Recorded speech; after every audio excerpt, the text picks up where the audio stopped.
Hello and welcome back everyone to Let's Play Minish Cap Part 6, and we have just entered Malari's Mines, complete with all these mountain Minish. Ah, they're singing while they work. Yep. They're creatures after my own work ethic. I'm showing off that there are a bunch of other rooms in here, but unfortunately until later in the game these rooms are not occupied by other Minish. But it's important that you know about these rooms because these rooms have a bunch of green kinstone fusions that you'll want to do later. Hey, don't push me along. I'll ting you along. Get out of my face. And that's Malari's room. And no, we can't just leave and go into the next area. We need permission in order to proceed. Permission granted only to the valiant heroes who conquer the dungeon. Green clothes and an odd hat. Sir, might you be young demon? I am Malari, Master Smith. I hear you want me to reforge the sacred sword and help break a curse. I'll be needing the old sword, which holds the power of the elements first. Show me that broken Pokori blade. I love all this adventure, what with the rescuing of princesses and such. I'd be happy to reforge this thing into a brand new sacred blade for you. It'll take me a while to rework your sword. In the meantime, you should track down the missing elements. One of them should be in the mine the humans dug. It's not far from here. It's literally outside the door. Did he just give you permission to go out that door we were blocked from? Yep. Cool. Now, well, at least we don't have to beat a boss first. But we do have to beat a boss in the mine.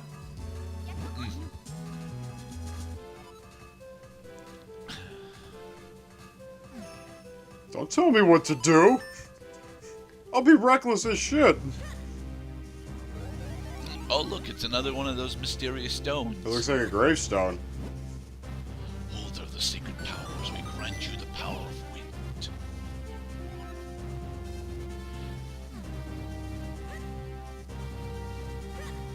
Alright, and so we enter the Cave of Flames. Oh, that was fast. Yep.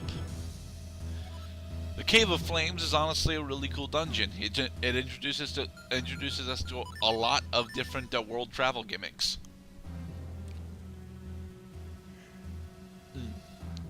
Well, Eslo just mentioned that it's very hot in there. Is this like Death Mountain Crater or the Fire Temple in Ocarina of Time? Thankfully, no. So now I'm curious as to why they put that in the first place. We're inside a volcano. Well, yeah, but that's great for the flavor of the dungeon, but it's just there for flavor. Throwbacks be damned.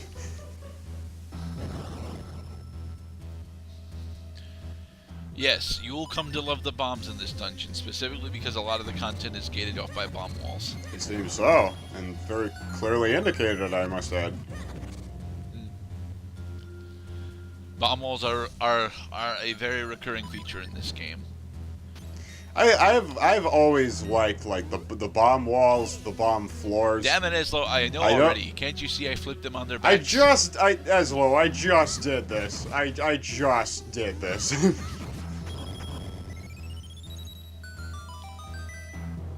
And it is the compass. Damn. Use it to find the instructions on how to play the game. Actually, no. The compass just gives you information about the rooms that you're already in. Yeah, but like at the same time, like Eslo is just forcing instructions down your throat. So it's like, well, the compass, dungeon map, and boss key instructions will always play. I don't think Eslo actually plays those. I think that's the goddess Hylia. Yeah, I noticed Eslo only explains things once. But they do have to remind you every time you get a key that it unlocks doors. It unlocks a different door. I think.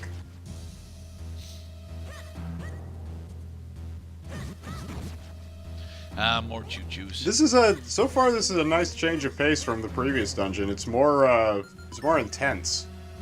Yes, it's much more intense. But honestly, I think the Cave of Flames is almost as easy as Deepwood Shrine.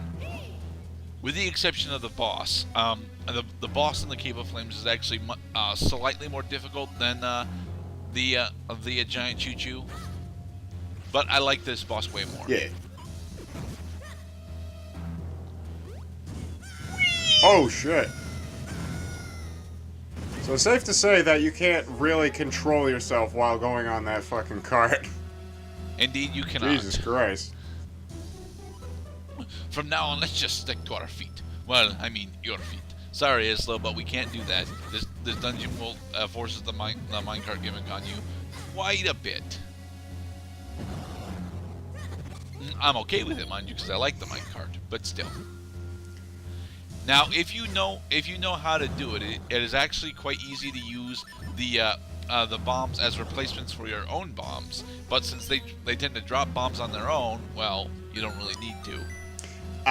From the way and how erratically they move, I would say that using those can I call them bob-bombs?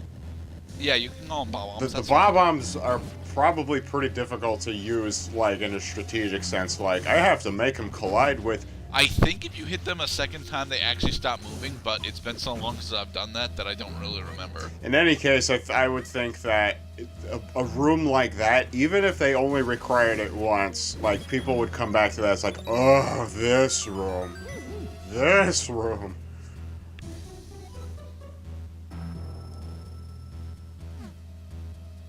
Did he just explain to you how to use the shrink platform?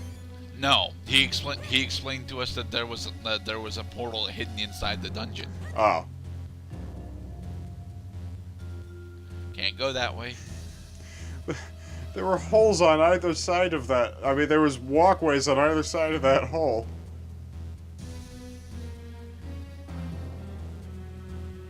Piece of heart. And as Minish Link, we can't pick up the piece of heart. Really? Yep. Well, that sucks. Only normal Link can pick up pieces of heart.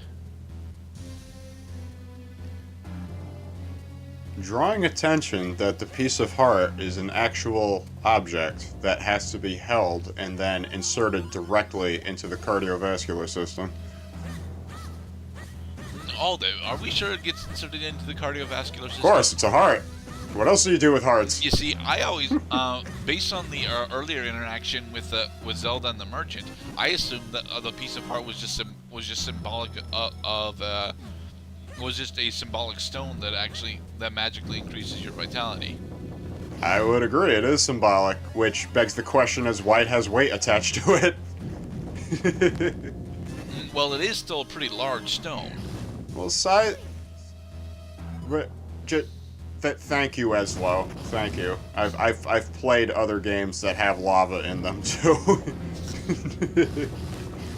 Well, not everyone has played other games that have lava in them. I would not be surprised if they assumed that this would be a lot of kids like first, second, or third games like ever. I'm getting that sense now.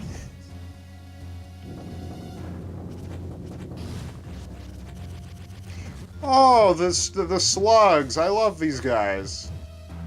I would like these guys, but unfortunately they're not used all that often. And now I have capped out on 100 rupees. Well, you had to stand on one in order to get that 100. True. And get the past those pots. And now he's waking up. There are a lot of similarities to Wind Waker in this game so far, I notice. Yeah. Right, because this game came out a year after Wind Waker. Fly. But Wind Waker did not have an Eslo, so there. This is true. He had a baton and a talking boat. The King of Red Lions. There was. I was just reminded of an old joke that I had. Well, not really a joke, but an observation. A King of Red Lions, like, when you first meet him, he doesn't have a sail, and he's like, it embarrasses me to say this, but I actually don't have a sail. So I'm like, if he had an extra line of dialogue, it's like, if the other boats found out, it would ruin me. And then, like, it's like, don't worry, I won't tell the other boats. And then later on, he's like having drinks with the other boats. He's like, "Oh yeah, and he doesn't have a sail either." Ha ha ha ha ha! And everybody starts laughing. You know, all the other.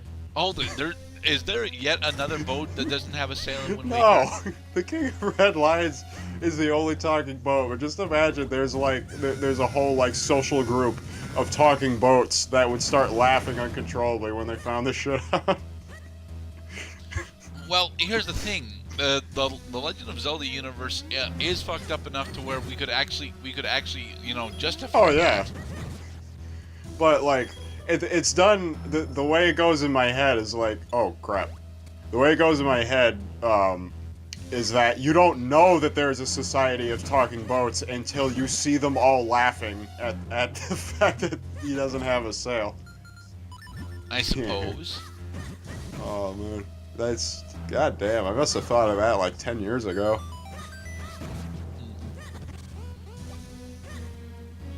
But here, we will obtain this piece of Yay. Well, you do have to pick it up. But it's not. Which is why Minishling can't But pick it it's up. not clear as to how heavy it is. Let's assume it has a weight of about 1 to 2 pounds. That sounds about right. Oh god. Now, I do this fight incredibly wrong. What you're supposed to do is actually stun them with bombs. But no, I'm not doing that. 2 down. Goddamn spike balls.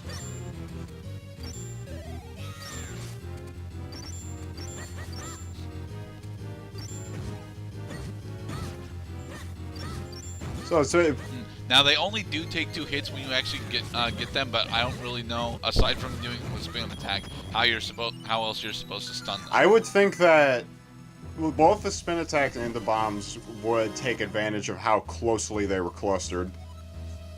Yeah. And here we get the Cane of Pocky. No, it's not the Cane of Samaria. There's always a cane. Yet we've never... Well, Link to the Past got lucky enough to have 2 different canes. Because Link is always... Hey! I'm sorry, did you have something to add, Eslo? Well, yeah, he's going to teach us how to use the Cane of Pocky. Because if we go in that hole normally, it doesn't do anything but make us look silly. But if we go in it after using the Cane of Pocky on it, we can actually jump up onto the platform. It turns over minecarts, too. Complete with a barf bag. Sorry, there are no barf bags on this roller coaster.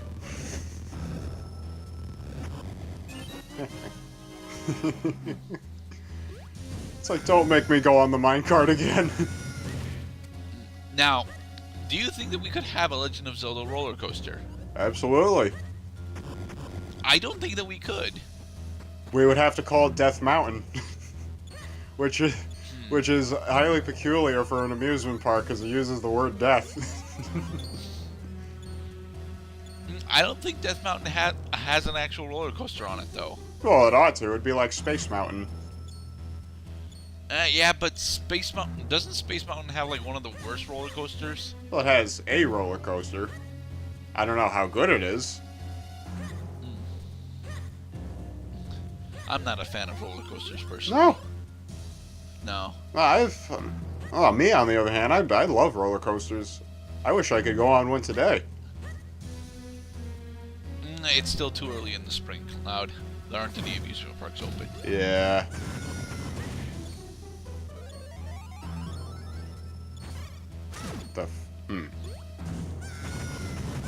I must say, I like how fast the minecart is versus the Oracle games. The Oracle games, the minecart... was just like it's like 1.5 times your normal walking speed. Yeah, but now, because they're not... They don't let you control Link while you're riding them, so they just do away with that whole, like, gameplay asset right there.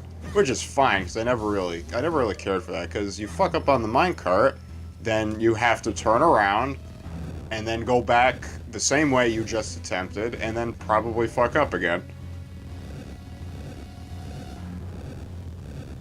Lots of pushing things into holes in this part.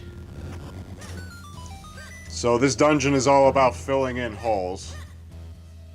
Not all about filling in holes, but mostly about filling in Like, holes. gaps of information. Eslo explains. No, not gaps of information. Literal Well, holes. we have holes of information, and Eslo is kind and random enough to inform us of what those things are. Hey, a green can Nice. I think that's the only one from a chest that I'll get throughout the entire game. No. No. Gerda, you're my hero. You're the scavenger of all things. Alright, and in the next part, we will continue on through the Cave of Flames. Woo!